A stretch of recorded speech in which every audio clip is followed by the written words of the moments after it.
Hey chicos, bienvenidos otro día más a mi canal. Yo soy Elizabeth por si todavía no me conoces y esta es la primera vez que estás viendo uno de mis videos, pues bienvenido. Hoy vamos a hablar sobre 5 enfermeros que cometieron serios crímenes abusando de la condición de su profesión. Así que sin más preámbulo, yo creo que comenzamos rápidamente con este conteo. 1. Richard Angelo. Nació el 26 de agosto en Long Island, New York y fue enfermero en el Good Samaritan Hospital. Fue conocido por dedicar la vida a sus pacientes y al hospital en la zona de emergencias y cuidados intensivos. Era considerado un buen profesional y los médicos le llegaban a dejar a los pacientes más críticos para que él los atendiera.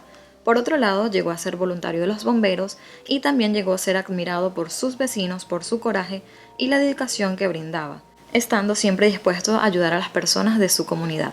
Con esta breve biografía podemos llegar a deducir que este enfermero era una persona muy buena, pero lamentablemente al pasar el tiempo él empezó a cometer serios crímenes hasta el punto que fue apodado como el ángel de la muerte. Él trabajaba en el área de cuidados intensivos, como les mencioné anteriormente, por lo tanto él estaba en un área sumamente delicado. Él lo que hacía es que cuando las personas salían del estado crítico que estaban, él les inyectaba una dosis letal y los mataba, o en otras ocasiones simplemente los llevaba nuevamente a un estado crítico. Para el año 1987 él fue descubierto y él confesó también rápidamente cada uno de estos crímenes que él había cometido. Además, en su casa se encontraron varios de los fármacos que él le suministraba a los pacientes, con los que los mataba o con los que los dejaba en un estado bastante crítico. Fue condenado a 2 cargos de asesinato en segundo grado, más un cargo de homicidio en segundo grado, más un cargo de homicidio por negligencia criminal y 6 cargos de asalto. Por lo tanto, fue condenado a 61 años a cadena perpetua. 2. Beverly Allitt. Nació el 4 de octubre de 1968 y se convirtió en una asesina en serie siendo enfermera. Estaba al cargo de la unidad de cuidados intensivos neonatal del Hospital Graddown y que Steven. Llegó a asesinar a 4 niños y les causó graves daños corporales a otros 6 pequeños más. Todos estos crímenes fueron cometidos en un periodo de 59 días entre febrero y abril de 1991. Ella llegó a administrarle grandes dosis de insulina a 2 de sus pacientes, mientras que en otro pequeño niño se le encontró una gran burbuja de aire en su cuerpo. No se sabe exactamente cómo fue que ella cometió estos ataques, estos crímenes, pero fue condenada a 13 cadenas perpetuas. Los motivos de Allitt nunca fueron esclarecidos, no se sabe exactamente por qué fue que ella cometió estos crímenes, pero se presume que sufría el síndrome de Munchausen, que podría explicar de cierta manera los actos que ella estaba cometiendo en este hospital. 3. Charles Cullen. Nació el 22 de febrero en 1960 en New York. Siendo el más joven de 8 hermanos, quedó huérfano de padre a sus 7 meses de vida y a medida que fue creciendo se volvió un chico algo inestable, por lo que en 1969 intentó suicidarse con unos químicos del laboratorio de su escuela. Se dice que tuvo una infancia miserable, pero que en 1987 él decidió estudiar en la escuela de enfermería y posteriormente consiguió trabajo en esa misma área. Se dice que cuando él trabajaba en este hospital él fantaseaba con robarse todos los fármacos de este hospital para drogarse e incluso para acabar con su vida. En otra ocasión él llegó a clavarse también unas tijeras en la cabeza, por lo que tuvieron que operarlo de inmediato.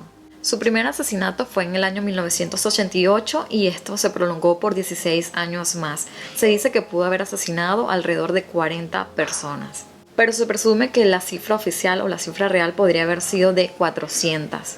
O sea, es un número bastante grande. Gracias a Dios esta persona fue detenida y fue llevada a juicio.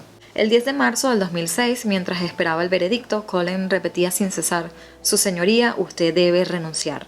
El juez ordenó cerrarle la boca con un trapo y cinta adhesiva. Fue sentenciado a 11 cadenas perpetuas sin libertad condicional en la prisión estatal de New Jersey.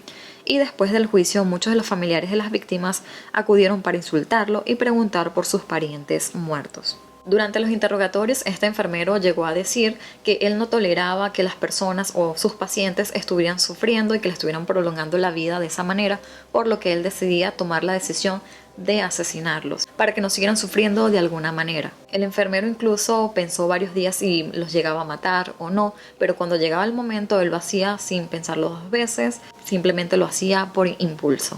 Las acciones del enfermero asesino ayudaron a que una nueva ley surgiera en abril de 2004, cuando el gobernador de New Jersey, firmó un documento que obligaba a todos los centros médicos a reportar errores serios y también debían hacer una evaluación más extensa antes de contratar empleados.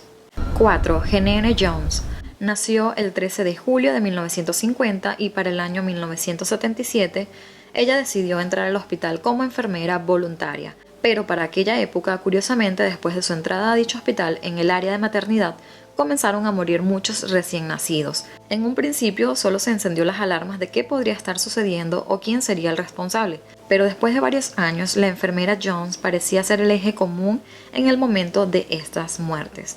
Eventualmente ella renunció a este trabajo y empezó a trabajar en otro hospital, pero en ese trabajo anterior quedó como un registro de lo que estaba sucediendo, donde ella probablemente era la sospechosa, solo que estos informes no se hicieron públicos, no los presentaron en autoridades policiales, sino que quedó resguardado. Por lo tanto, ella no fue detenida en aquel momento. Lo que sucedía bajo el cuidado de esta enfermera era que los bebés dejaban de respirar de una manera inesperada. En otras ocasiones empezaban a sangrar por orificios viejos y en otras ocasiones también llegaban a sufrir convulsiones bajo el cuidado de esta enfermera Jones. Esta enfermera llegó a conseguir también trabajo en la pediatría Kathleen Holland, donde sucedieron casos similares de resucitaciones milagrosas bajo el cargo de esta enfermera.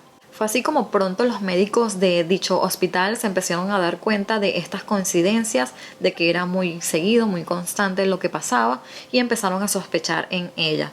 El 26 de mayo de 1983, Jones fue detenida por la policía de Texas y acusada oficialmente por 2 delitos de asesinato en primer grado. A partir de esas primeras acusaciones también empezaron a llegar otras más por los padres de los niños que habían quedado vivos y que tenían cierta sospecha de las situaciones tan extrañas que habían vivido sus hijos. Fue así como la empezaron a culpar a ella sobre estas situaciones. Sin embargo, cuando se realizó el juicio, solo pudo ser condenada por la muerte de un solo niño. En esta ocasión, ella mató a este niño inyectándole una dosis muy potente que acabó con su vida de forma inmediata, que era un relajante muscular muy fuerte que se le aplicaba a los adultos y ella se lo aplicó a un bebé recién nacido. A pesar de que fue condenada por un solo asesinato, se cree que pudo haber matado alrededor de 60 niños. Ella debería quedar en libertad este año, pero han surgido unas nuevas acusaciones hacia ella, por lo tanto se cree que probablemente si sale culpable nuevamente, ella sigue en prisión o si no se aclara estos asesinatos o los daños a los niños que gracias a Dios quedaron vivos, ella podría quedar en libertad. 5. Los enfermeros asesinos de Uruguay.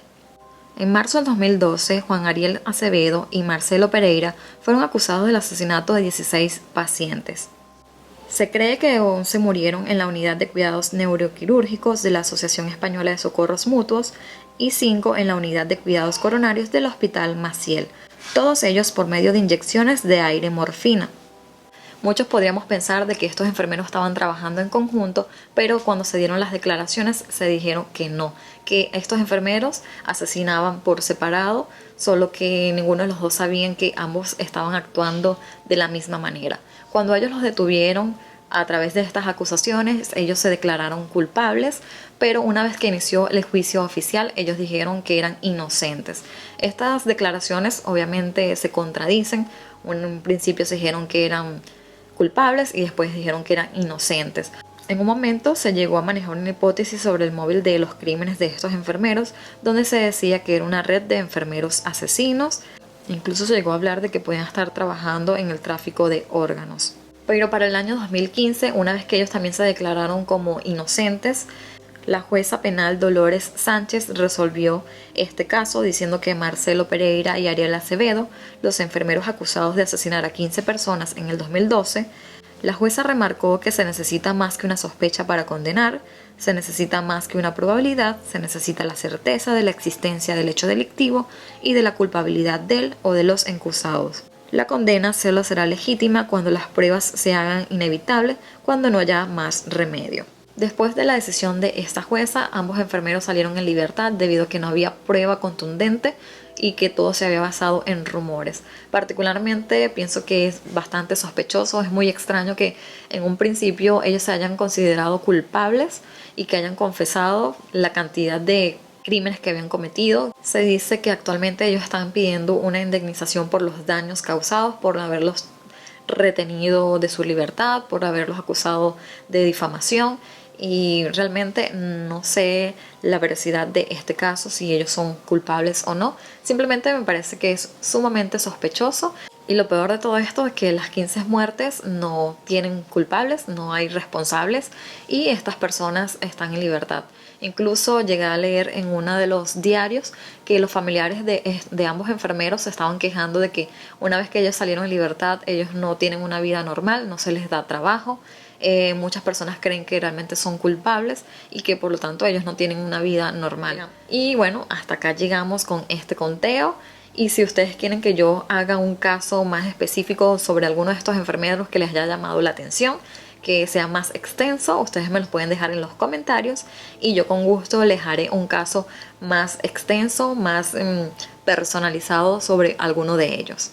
Y bueno amigos, si les ha gustado este video no duden en darle un me gusta y de compartirlo para que más personas puedan verlo. Y si todavía no te has suscrito a este canal, pues te invito a que lo hagas, a que te suscribas para que cada vez que yo suba un nuevo video tú seas el primero en verlo. Y para ello tienes que activar la campanita también de notificación para que YouTube te avise cada vez que yo esté subiendo un video.